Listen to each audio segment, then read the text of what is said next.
বিশ্বের সবচেয়ে ক্ষমতাধর দেশ যুক্তরাষ্ট্রের সঙ্গে একসময় ঘনিষ্ঠ সম্পর্ক ছিল দক্ষিণ এশিয়ার অন্যতম প্রভাবশালী দেশ পাকিস্তানের। তবে 2021 সালে পাকিস্তানের প্রতিবেশী আফগানিস্তান থেকে মার্কিন সেনা প্রত্যাহার করার পর ওয়াশিংটন ও ইসলামাবাদের মধ্যে সম্পর্ক অবনতি হতে শুরু করে।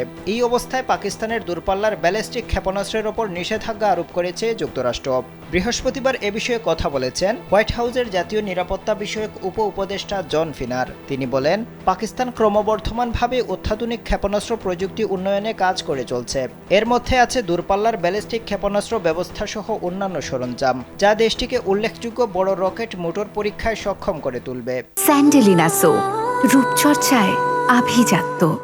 মার্কিন প্রেসিডেন্ট জো বাইডেনের জাতীয় নিরাপত্তা বিষয়ক এই উপদেষ্টা আরও বলেন, যদি এই প্রবণতা অব্যাহত থাকে তাহলে দক্ষিণ এশিয়ার বাইরের লক্ষ্যবস্তুতে আঘাত হানার সক্ষমতা রাখবে পাকিস্তান। এই লক্ষ্যবস্তুর মধ্যে যুক্তরাষ্ট্রও থাকবে। রাশিয়া, উত্তর কোরিয়া ও চীনের নাম উল্লেখ করে জন ফিনার আরও বলেন, যুক্তরাষ্ট্রে পৌঁছাতে পারে এমন সক্ষমতার ক্ষেপণাস্ত্রধারী পারমাণবিক অস্ত্রে সজ্জিত দেশের সংখ্যা বিশ্বে খুবই কম এবং তারা সরাসরি ওয়াশিংটনের প্রতিপক্ষ।